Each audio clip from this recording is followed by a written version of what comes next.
All right. How's it going, everyone? This is Jimbo here, and today we've got Candice. Let's see what she has to say. Hi. Is my audio okay? Yeah, your audio is great. I may need to just clean up my audio 1 second here. Okay. There you go. Yeah. All right. So, can you give me a brief summary of who you are, what you're about, and what your message is?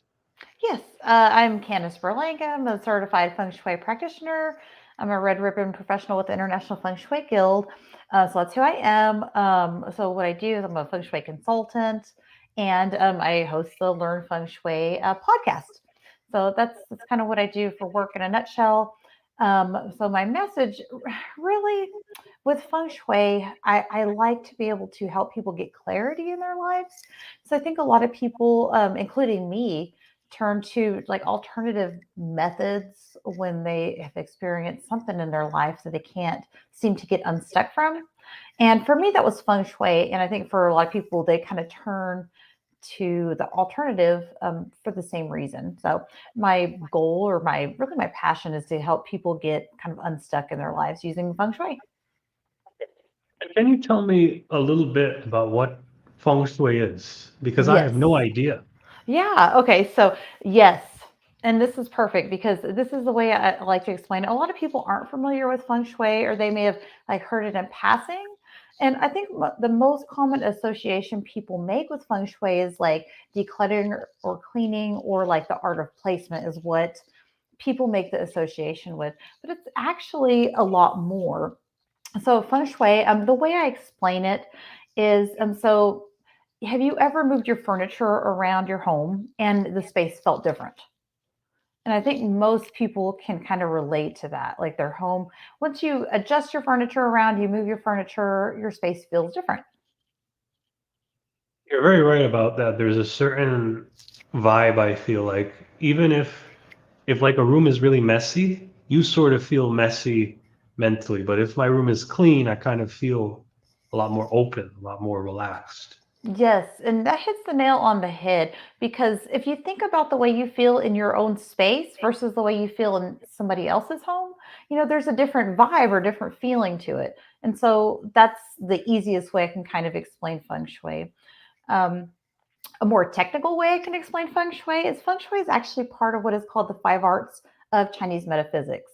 So Chinese metaphysics is this big umbrella of like astrology, Chinese medicine, a more esoteric like practice that actually falls into like the category with like martial arts and stuff like that.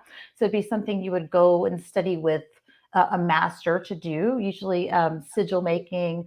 So like the thing that's more the more kind of woo woo side of things. So that's 1, 2, 3, 4. Oh, and life and destiny readings are one, which is Eastern astrology. Another one would be divination. So different Yeah. systems of divination. And then feng shui actually falls into the category called physiognomy. So physiognomy, I know. So I was doing a little research for your show when you invited me on, and one of the people that I watched was a palm reader, and so it's physiognomy is literally the study of the appearance of the shape of things, and so a palm reading falls into the category of physiognomy, and so does face reading, but so does feng shui. So feng shui is literally just the study of the appearance of your environment. Now, how does one actually study the appearance of their environment? Are there There's certain patterns you look for, like, I don't know, the desk has to face east or something? That's definitely part of it. So feng shui is it can be very personal to the person because we all have personal energy. Before I kind of get into that, I'll say there's many different schools of thought on feng shui.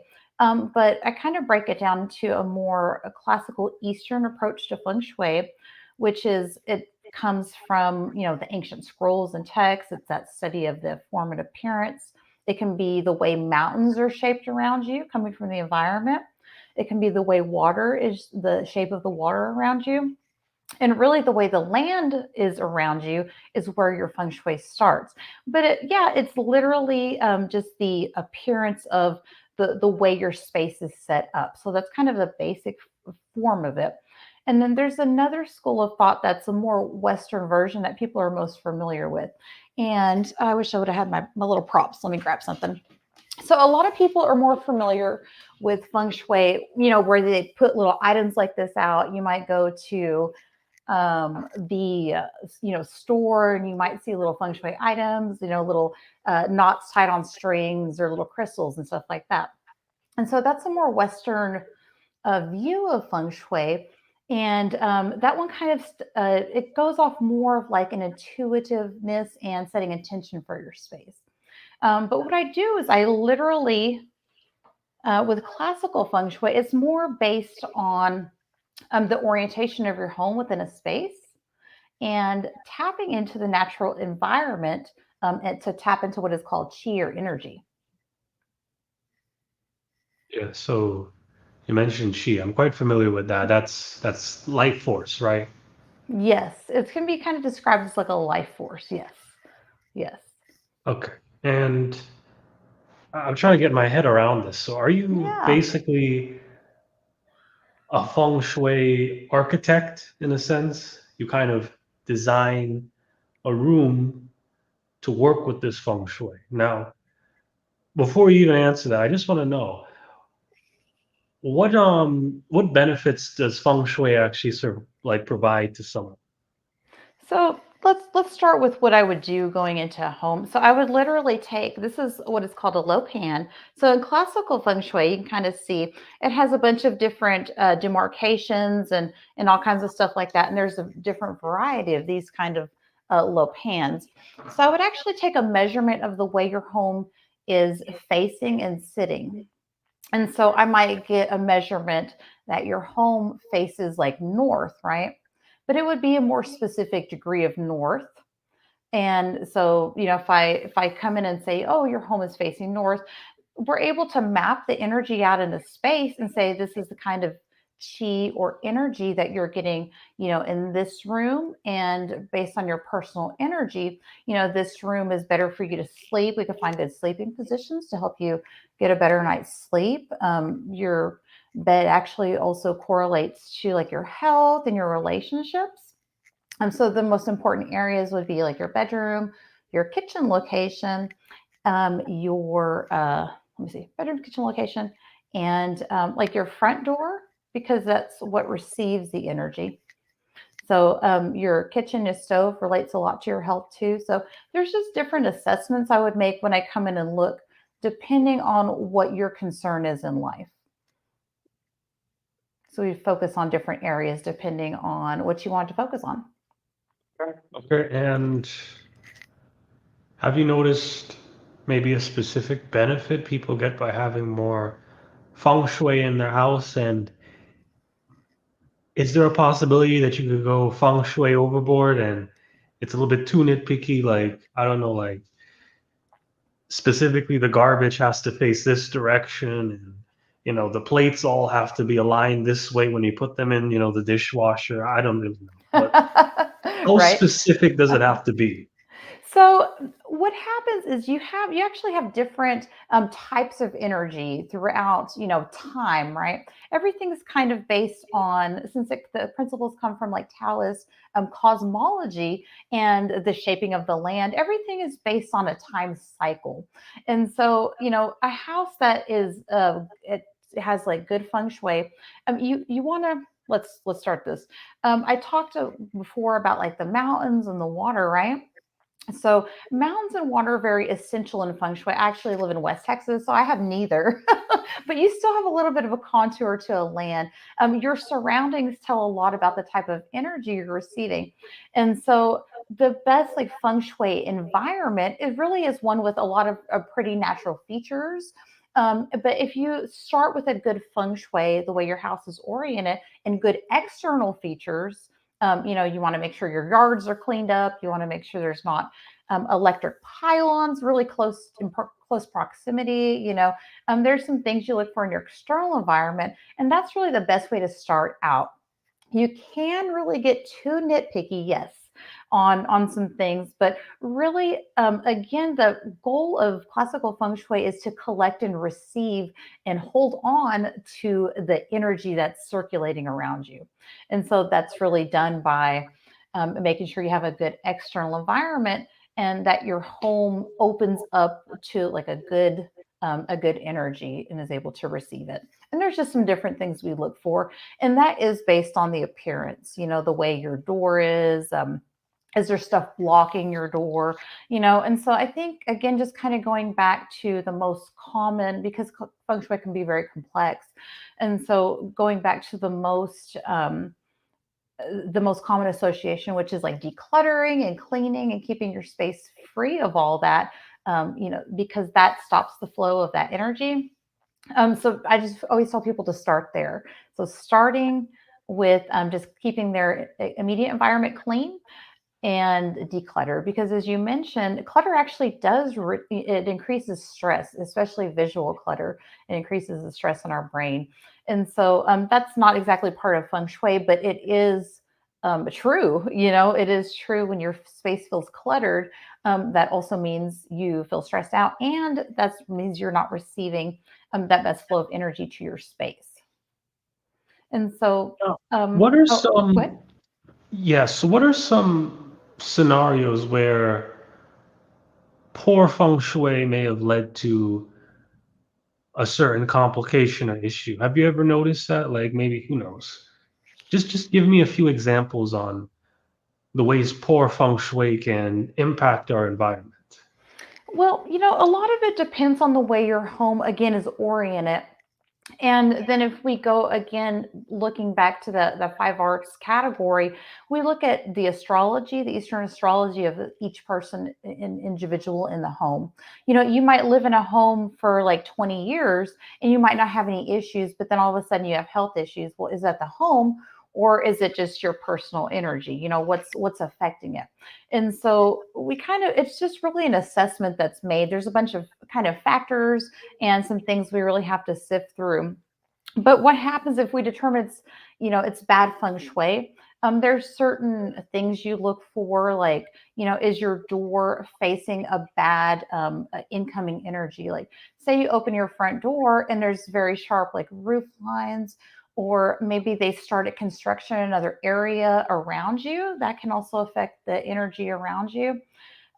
Usually, what is coming into your front door, look directly at your front door, and what you see is really the type of energy you're getting.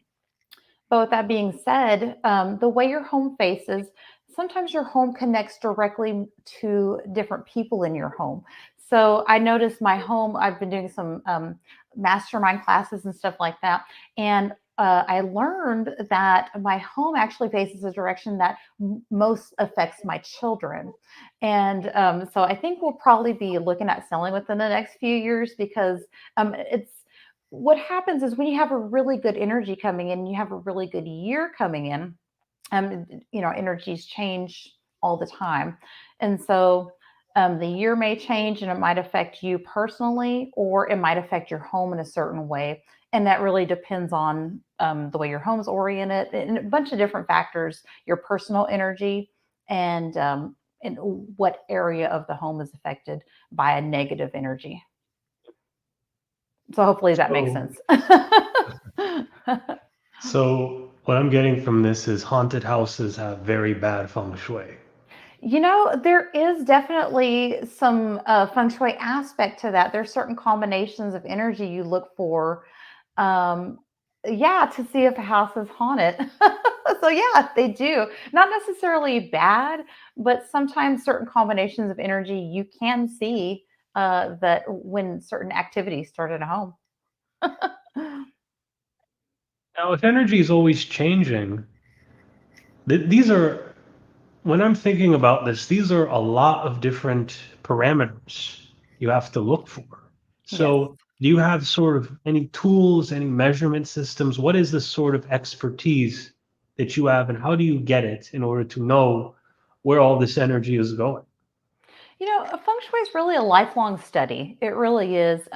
Because, when you start out, I don't recommend anyone starting out, with, learning each ring of the Lopan. Each one of these actually means something. Each one of them is an energy that you can tap into during certain conditions. But that takes a little bit of intuition.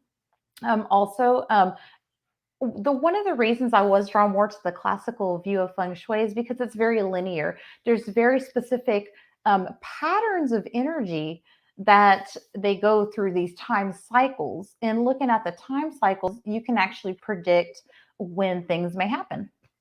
So yeah, it's really just a thing of continued education and learning. And with all these and with all these different patterns that you look for, Mhm. what are some of the best client success stories? And with these client success stories, what are some of the patterns you notice commonly with a lot of people in the West, at least, that have bad feng shui? You know, I don't think I've ever, so I haven't come across anyone that has just like bad feng shui where I'm like, oh my gosh, you should like move your home or anything. Most of the time, all it takes is like maybe moving another room. I've had people have success like moving to a different room and sleeping in a different room in their home. Um, when you have an established pattern of energy within a home, again, there's different time cycles that affect your home. So you may be living in your home. There's time cycles that affect your home over like a 20-year period of time. There's time cycles that affect your home over a yearly period of time, a monthly period of time, daily period of time. But we're not going to go back down to that minute of a detail. Usually what happens is you set up that feng shui for someone to live in their home for a good 20 years, especially if they have bought a home. Um, and then yearly you can make adjustments, and this is what I do a lot for clients. A lot of times they're not ready to make super big changes, so usually what I'll do is I'll have them do what is called a feng shui wealth activation. um, by doing again some calculations and looking at some different energies, we're able to make a formula within their home. We're able to map out energy and say, you should do an activation, which usually includes like placing a fish tank out, something that moves in the area. And so my favorite ones are the clients that I've had that I've done wealth activations, and they've said like, my business has been busier, or I've had a few of those. I just started doing those this year, because most of the time before this, I've done the long-term feng shui setups for people. This is something new I've implemented into my practice.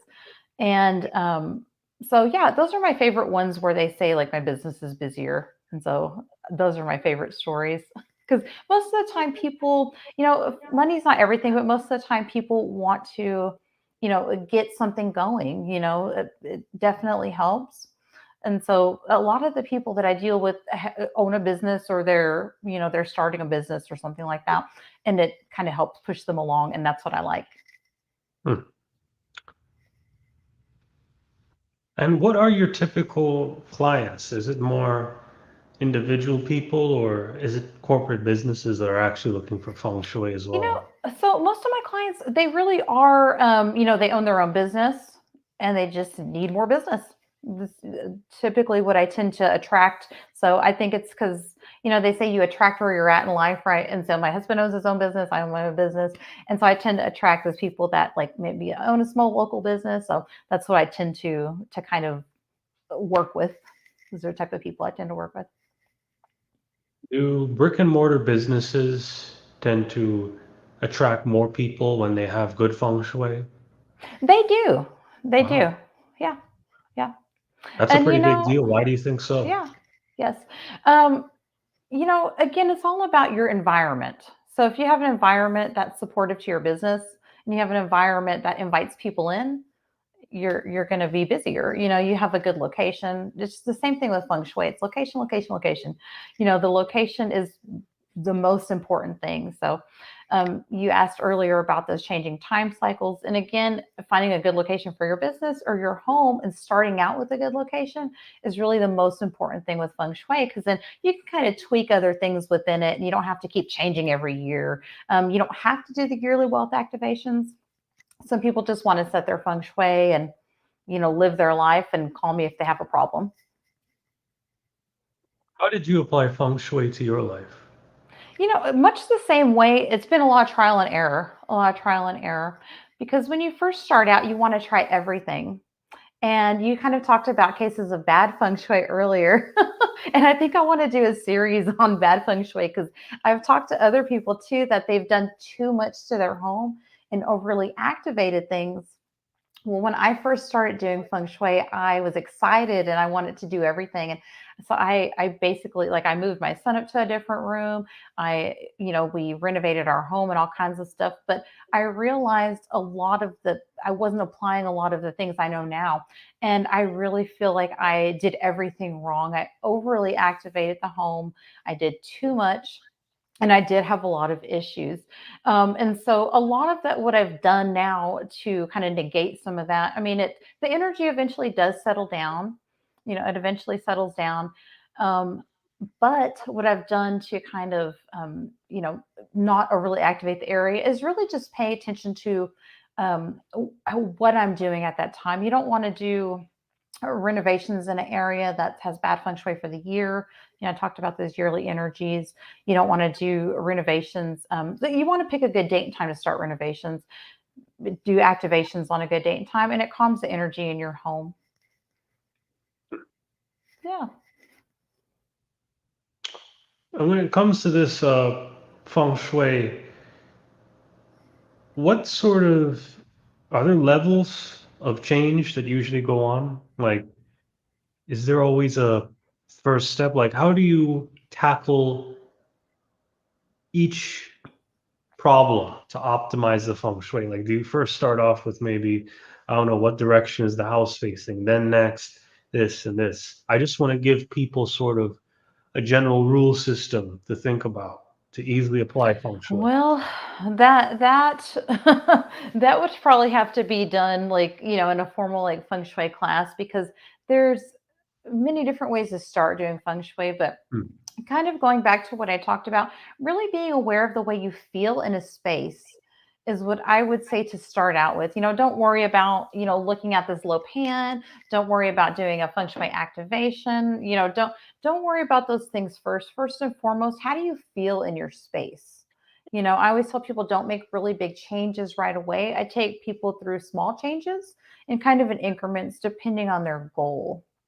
So I recently had a client who she wants to get her mom married. She wants her mom to be married. And we haven't worked on that goal yet. But one of the things I had them do is change rooms. And so the mom was using master bedroom. And so I just had them switch rooms. It's a better energy for her to have the master bedroom with her husband and for mom to be in a different bedroom. And not only that, the master bedroom, it really is like, the person that owns the home, that commands the home, should be there. And so it's just making some small changes incrementally like that. We'll work on mom finding a love match later.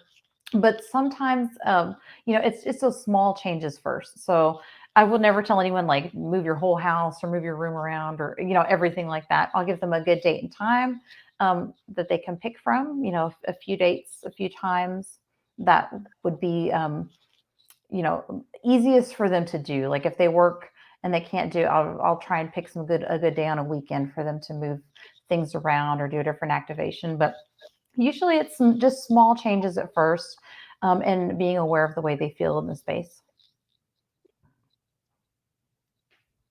And why is it always small changes at first? Why not big dramatic changes? I mean, so let me tell you. Let me tell you. That's from my personal experience, kind of going back to making too many changes at one time. Again, I feel like my house was overly activated. I activated all the bad areas of my home. Looking at those yearly energies, you have yearly energies that come in. There's certain areas you want to avoid. So what happens is I break the house down into 9 different sectors. So you have your north, south, east, and west, right? The literal north, south, east, and west, and then your subsectors like north, west, northeast, southwest, and southeast, right? You know those directions. And so I map out their floor plan. I tell them these are the areas within your home, but certain areas for the year are afflicted with negative energies. And so you can't use all those areas. And so, you might already be sleeping in the area. It's okay. It's already an established pattern of energy. You're not overly activating anything. But what you're not going to want to do is do the renovations that year. So, say you want to renovate a bathroom that year and it's in an area that's afflicted with a more negative energy for the year. You're not going to want to do that. And so I would tell them, wait till after the new year and we can look at some dates, and start on a good day, because starting on a good day actually triggers good energy. So making small changes and starting on moving things on a good day, it triggers a really good energy for your home. Moving everything around is haphazard, especially starting renovations and knocking out walls, digging, things like that can really be a big trigger of energy for your space, and you might not like the results. So start slow. And when it comes to feng shui in general, how does the scaling of feng shui work? Can we say, okay, the feng shui of the house is good, but then what if the person now has a mansion or a boathouse or a boat Mhm. or a car? Or maybe it's Oh the yeah. feng shui of the town or a feng shui of the country. What is the Mhm. level of scaling when it comes to feng shui? So you can so there's people that say you can like feng shui your car or your wallet or your clothes and all that. So again, that's a little bit different school of thought. That's a more Western view of feng shui. Maybe they want to drive a certain color car or wear a certain color. And it's just a different school of thought on feng shui. So I don't follow that, because, again, I kind of go back to that literal definition of feng shui, which is the appearance of your environment. And so, but when it comes to like towns, yes, different towns can have better feng shui than others. Literally, like the highest form of feng shui, where you won't really need to, adjust things within your home, really is starting again with that good environment, and you can plan cities and developments and everything around an area that has a really good energy to it. If you think of, I was looking a while back at Calabasas. If you think of the way Calabasas, California is, it has these beautiful mountains around it. Well, mountains in feng shui are said to govern people, and of course it has water around it, and water is said to govern wealth. So when you look at, purchasing a home, again, I don't really have land form here. It's what's called land form. But looking at, is there a beautiful mountain surrounding the town? Is there a lovely water source? That is your biggest clue into, are you getting good feng shui for your area? We're talking about feng shui. What I'm thinking about here is, I think a lot of times, perhaps when people think about this, their first thought is, man, if I get someone to do this, I'm afraid she may tell me, to move out or make some huge drastic change, or maybe, I don't know, sleep in the basement. You know, are the changes usually dramatic, life-changing changes to your environment? So it can be life changing, yes. But what I would say is, again, I never ask anyone to just jump into it. And I tell them to start slow. Um, it's just like, it's just like starting a business, going back to, businesses. You know, I think most people know, like, the overnight success thing is a myth, right? It's a myth. And so it's the same thing with feng shui. There's not really like overnight successes with feng shui, but by saying that, I have had successes with wealth activations that have worked really quickly, which I can come back to. um, but sleeping in the area, like, I don't have anyone like, just, you got to move a crazy room or whatever. I get them used to the idea first. Sometimes they're not willing to move, but we can position their bed in a better position for them, so we can get the best energy position for their room. So I never ask anyone to like go crazy and do a lot of things, or redecorating is not even really on the radar, because again, it's really about collecting and holding the chi rather than it is about what you're putting in the space. So it's about how you use the space. Oh, okay. And when it comes to going further with this, feng shui is what I'm getting from this is feng shui is more of a, it's not really an approach, but it's more of a lifestyle. And you are slowly cultivating this lifestyle of feng shui in order to get the optimal benefits of energy in your environment. Well, think about this. Um, the way you actually orient yourself within the space can make the change. Feng shui. So at its core, it's geomancy. So it's tapping into the best energy in the earth, and you're doing the same thing within your home. All you're doing is finding the best parts, the most vibrant energy in your home, and you're using those to like work. You don't want to sleep in a vibrant energy because you won't sleep well. And so you want a more calm energy for your room, you know and so it's really purposing your space for your life. It's purposing and tapping into the energy for the goals you have. So Okay, for like and, what are some, I know feng shui can vary very heavily, but what are some simple common concepts or common rules people can follow to kind of better balance the energy? So again, the most important areas within the home are going to be like your front door, because that's the way you receive the energy. Your bedroom, because that's, we spend like, I can't remember. I think it was like 70% of our life. No, I'm just kidding. It was a big number, 20% of our life, something. So we spend a lot of that, our part of our life sleeping. So we're in our room a lot. Our room and our bed relate to like health and our relationship with our partner. And you can even position it to, have a good career. So your bed's very important. And then your stove, because it's literally where you cook and you have your nutrition and everything. And so um, having those three things and making sure those three areas, so front door, stove, and your bed, are good, are following the feng shui concepts. Which, if you and when you work to having a solid wall behind you when you're sleeping, so you don't want to put like your bed up against a window. There's some little things like that. Not having a sloped ceiling over you because it depresses the flow of energy. There's just some very basic concepts like that. And when it comes to feng shui, do you think you've reached your personal goals when it comes to optimizing feng shui in your life? No, I don't, because I really think I would love to build a home and have the opportunity to build me and my family a home and orient it the way I want using feng shui. So that would be, I think, my main goal. Because again, when you start out with a good energy and you start out with a good orientation, the way your home sits and faces for you and your family, it's pretty good. You don't have to adjust all the things within your home. So I would love to be able to build a home. And what sort of motivated you to kind of dive deeper into this feng shui and make it into a business? How did you turn this into a business model? And how do you motivate your clients in order to get into this? Well, it doesn't take much motivation on the client's part, because most of the time when people reach out to me, they know they want to apply feng shui to their home or business.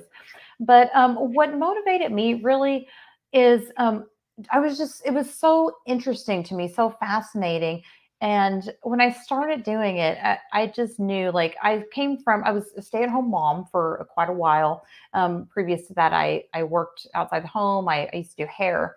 And so I stayed home when my daughter was about 2 years old. I decided to stay home full time.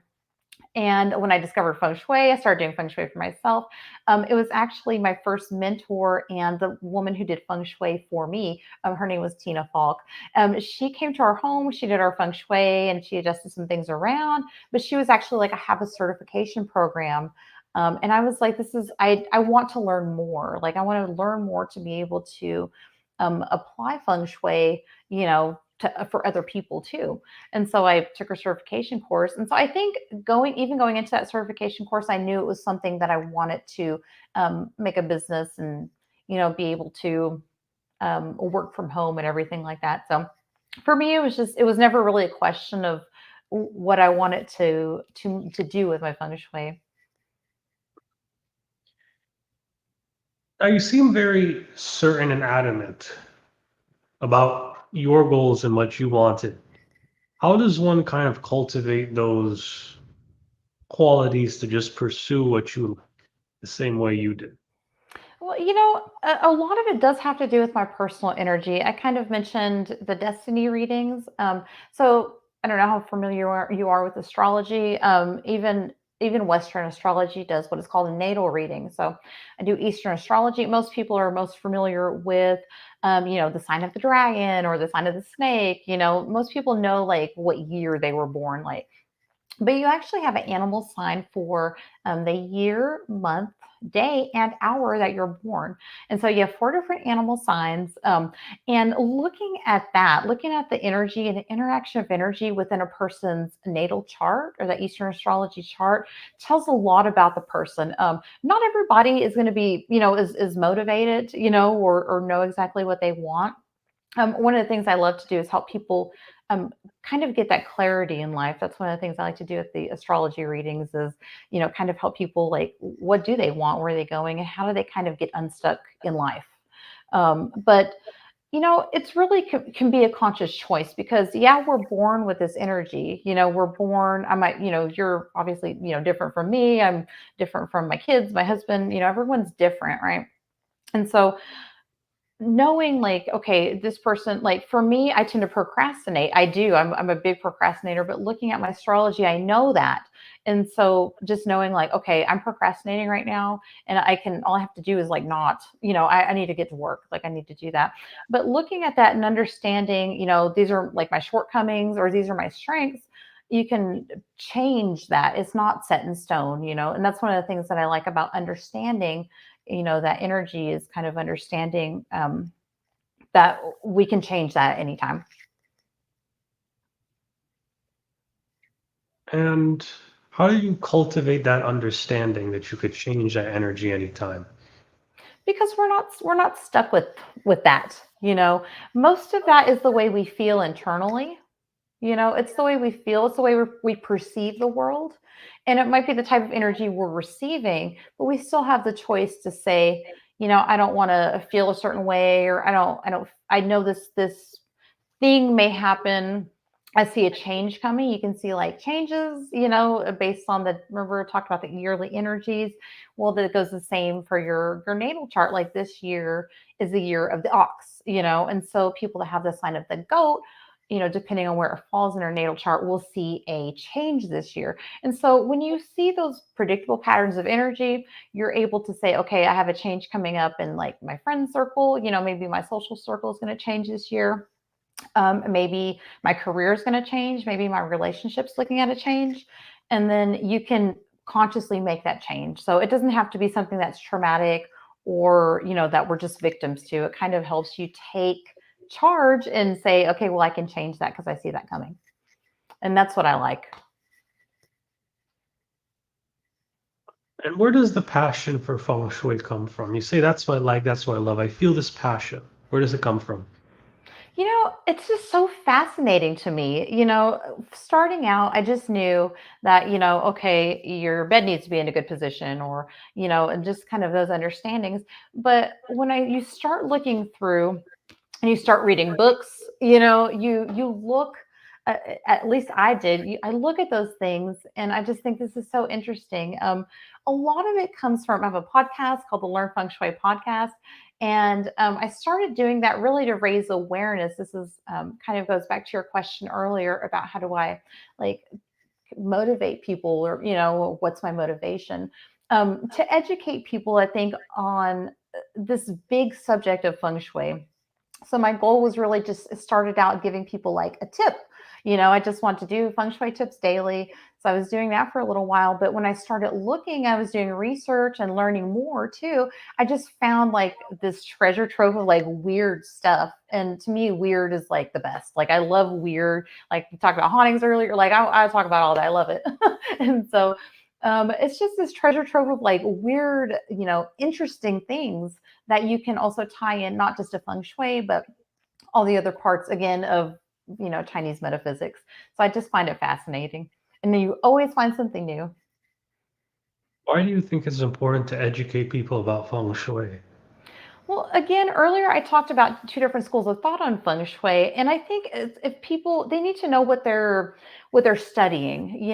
They might choose the Western style of feng shui. It just differs from mine, but in I want them to know like when they choose that, like what they're choosing.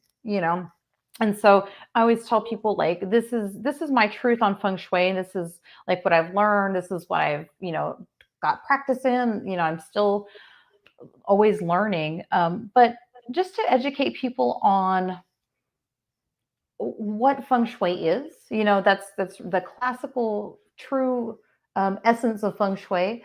And if you're practicing something else, there's different schools of thought, like for them to not be confused. And I know when I came back from my feng shui training, you can only do so much in a week, especially learning feng shui. And so I started studying more and learning more, and I took more courses. And I think people, you look up how to do something online. You like, how do I feng shui my room? You'll get like 100 different answers, and the reason is because people practice different styles of feng shui. So I think to raise awareness and make people understand, there's just different styles of feng shui, and this is where I'm at. I noticed you were mentioning Eastern feng shui a lot and then Western feng shui. Can you Yes. give a hard description on the two differences between them? Yes. So Eastern feng shui or classical feng shui, it will use something like this. You can just use a compass, but it goes off the actual like compass direction that your home is facing. And so that's Eastern feng shui. But Western feng shui, it's sometimes called front door feng shui or BTB feng shui. And it's like a fixed map that you would lay over a room or a space. And so, they say things like, there's a prosperity area or a family area, and they kind of attribute like the 9 areas to different life areas. And so whereas I would just go off north, south, east, and west, Western feng shui would say this area relates to your relationships and family, or this area relates to your wealth. So it's just like a fixed energy mapping of the area, as opposed to taking into account personal energy and the direction your home faces.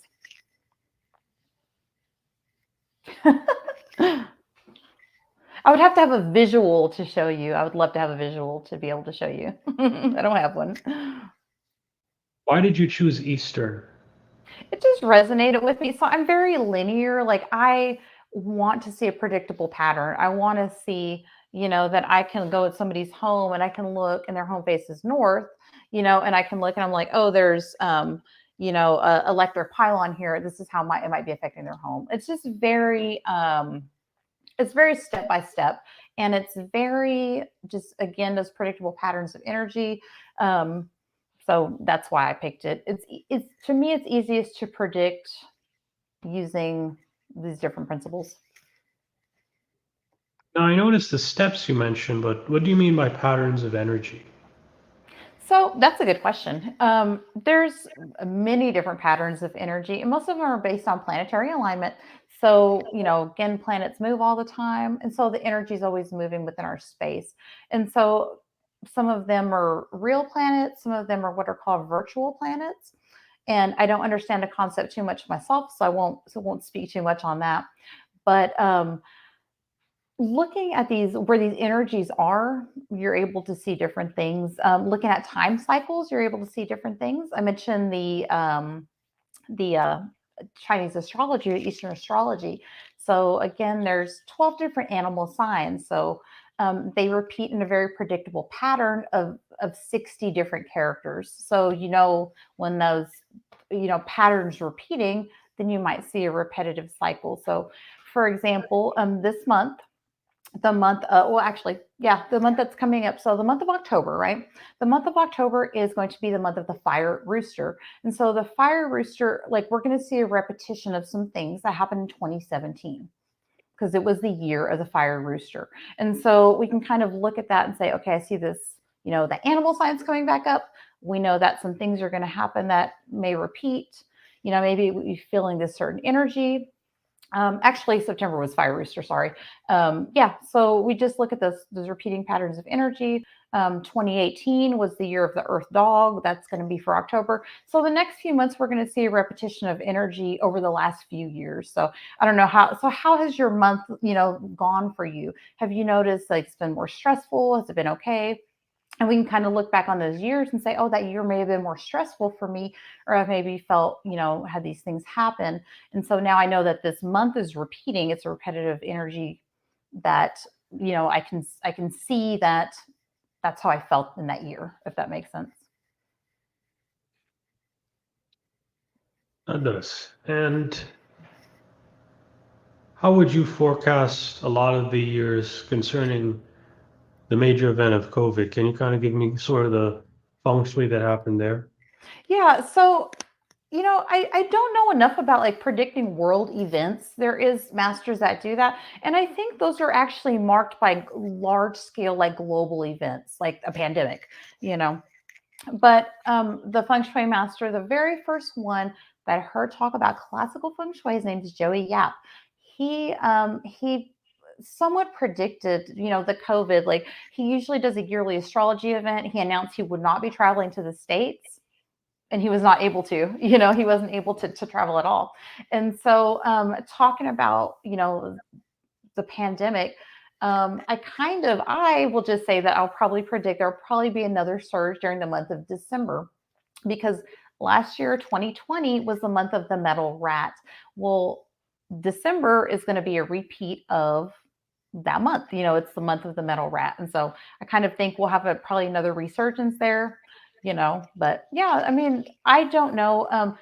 Every year that starts with the year of the rat, I will say is very unstable. The last year of the rat, even though it was different element associated with it. So it was, can't remember what it was because I didn't do astrology then, but we had the housing, crisis. And so it seems like every year of the rat is a little bit unstable. So I will say that. But again, world events are a little bit harder to predict, and they're done on like a more global scale. And I want to say that I heard they use different natural disasters and things like that to see a pattern to predict, but that's not something I know how to do. I notice as well, feng shui seems to be very predictive. Mhm. How does that work? Again, it's just the repetitive energies. You know that a year's coming in. It could affect your house more, just depending on the way your house faces. Um, Certain orientations, you won't have that. And so, yeah, looking at the way your house is oriented and looking at the person's and the occupant's personal energy, you can be able to see like what's going on.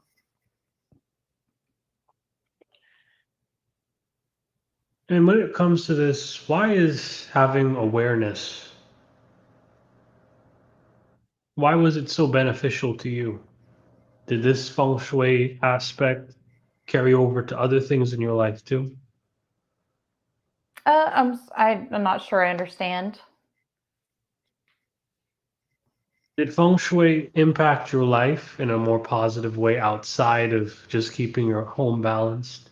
Oh yeah, yes, it has. Well, I will say one of the things that I've loved is the connections that I've made with people. A lot of different feng shui practitioners, different styles of feng shui, and so the community is very welcoming. It's a lovely community, and so yeah, I think even just looking at that, I'd say I made some really lovely friends and really nice connections. So yeah, I feel like before, at least for me, I wasn't I didn't have like a lot of friends that I had a deep, like meaningful connection with. It was just, in passing friends. But I think whenever you share a subject or you share something that's, like I kind of niche, and you're able to kind of share that with somebody, it makes a nice connection. So I've connected with some really nice people.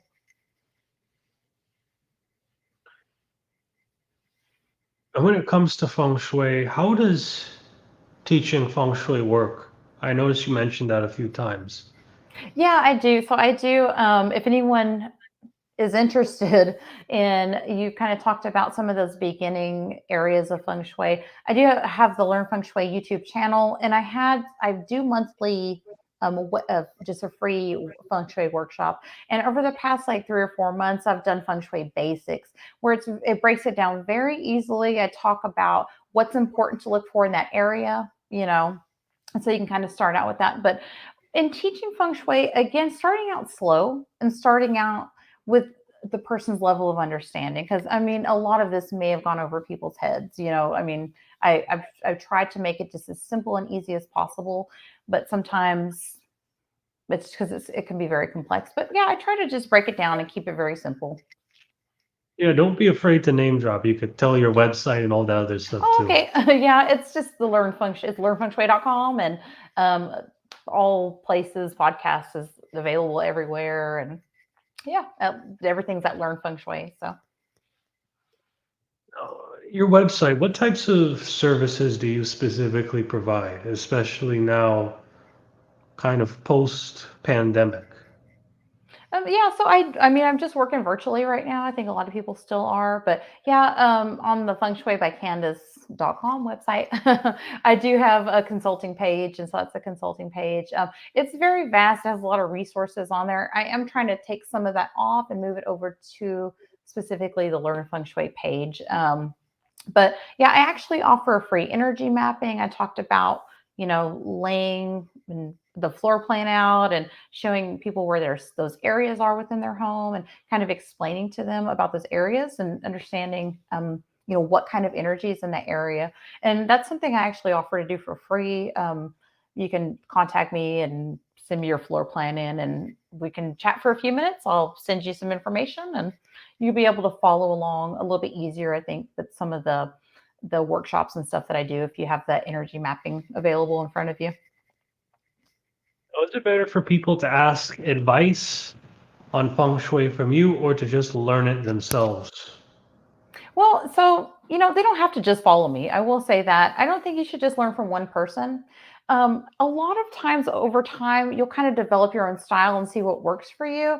But I would say look at reputable sites, people that are like certified, is what I would say.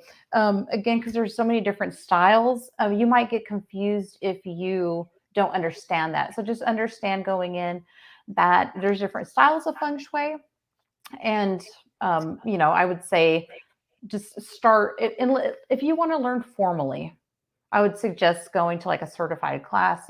That's what I would suggest. But if you're just looking to improve some things, if you want to move some things around your home, yeah, start looking, start following some different feng shui masters. I actually did a series of interviews with some people that are part of the International Feng Shui Guild, and that's on the YouTube channel also. But so it's a series of 10 different practitioners. I think just understanding there's different styles, and understanding like, who do I want to, who do I connect with?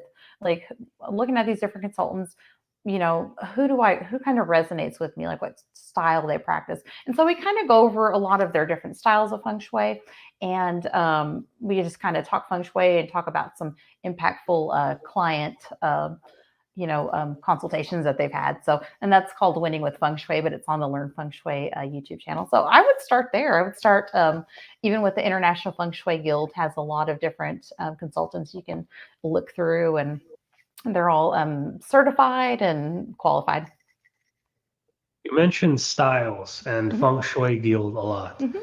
What are sort of the varying styles of feng shui?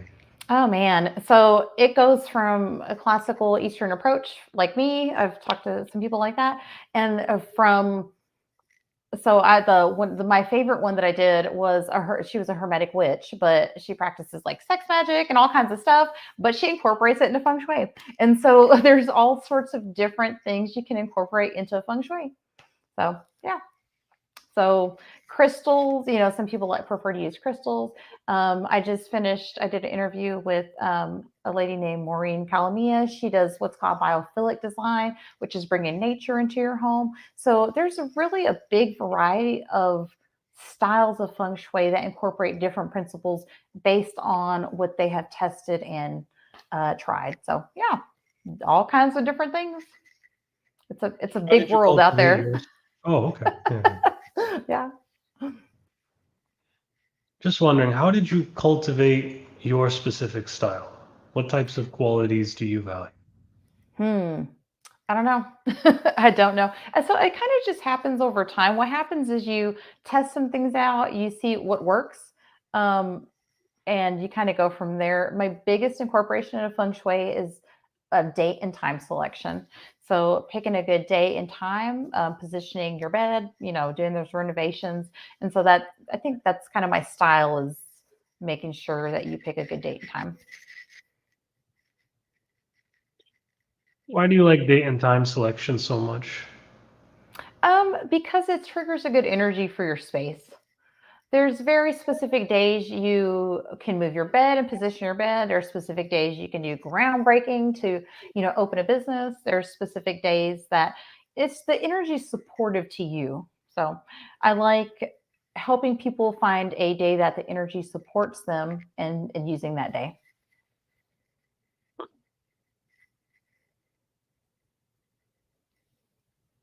And when you do all this for different people, what's the main thing you look for in clients at the end? What is the sort of result you see where you're like, okay, this is good now? Well, I kind of have an ongoing, and I started that recently because I noticed I would do the feng shui, and I would never really hear much back, or I would have to. So what I've started doing the past few months really is keeping in contact with those clients and checking in on them. I want to make sure that everything is working for them okay. Like they haven't had any major life changes or anything like that since the feng shui. For the negative, I want to make sure everything's going okay. And so I'm really just an ongoing support and kind of saying like, hey, how are things going? And checking in and making sure they're seeing a positive result, as opposed to, some things going wrong, because sometimes working remotely it has that challenge where I'm not able to go in and make specific measurements. And so sometimes measurements can be off. And I actually did that with my own home a while back. So I know measurements can be off a little bit, to adjust some things if we're not seeing the result. But really, you know, and have they met their goal? Like, was that what they wanted to achieve with feng shui? Did they have further questions? Is there something else that they wanted to, kind of focus on? So yeah, just by that continued sort of, contact and checking in. And if you were to go back in time, what type of advice would you give to your younger self to put you in the same place you are here today? Oh, you know what? Yeah, I probably wouldn't be in the same place, because I feel like I made like the worst mistakes as my younger self. And I feel like, what advice would I give myself? Man, that's a good question. I think the advice I'd probably give myself is to that it's going to be okay. I just think I would tell myself it's going to be okay. Yeah. And probably yeah, to be a little more flexible is what I would think. Because yeah, yep, Why be a more little bit more flexible. flexible? Can you kind of give some more Well, details on that? yeah, I mean, I can expose myself here, but I mean, I think as we grow and we age and we have kids and we do all these things, I'm not the same person, of course, I was when I was 19, 20, and like raising my kids, being more flexible with them, being more understanding with them. My oldest son is 23. So I have a 23-year-old son, and then I have a 12-year-old daughter. And then I have one in between. And so the difference from my son being 23 to, he was 10 years old when she was born. Yeah, I mean, I just see, I wish that I would have been more flexible with him at that time, more understanding and things like that. So yeah, being more understanding with people's emotions and feelings and being more sensitive to that is what I really wish I would have caught on earlier in life. Yeah. So be more understanding. Yeah. So how do you apply those lessons now to what you want in the future? What is the future of your career path? That's a good question. I mean, I think I would like to start teaching, more formal classes. I would like to start doing some things like that, maybe making some courses. But how can I? Well, I think being open to people's input and feedback and things like that. I think that's kind of where that understanding comes from. Understanding what I think that's the kind of the model of any business, really, though, is to understand your customers, your clients, and give people what they want. So yeah, that's what I would take into my business from that. Any final words you'd like to tell the audience? Mm, you know, be be flexible.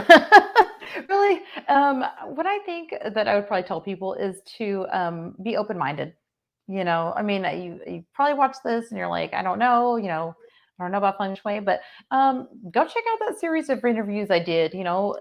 Go find a feng shui consultant that resonates with you. Be open minded and be open, to making some changes. Like, what changes do you want to see in life? And see if feng shui can help you with that. I believe it can. All right. Thank you for being on the show, Candice. Thank This is you. the Thank you Jimbo for Paris having Show. me. All right. Jimbo's out.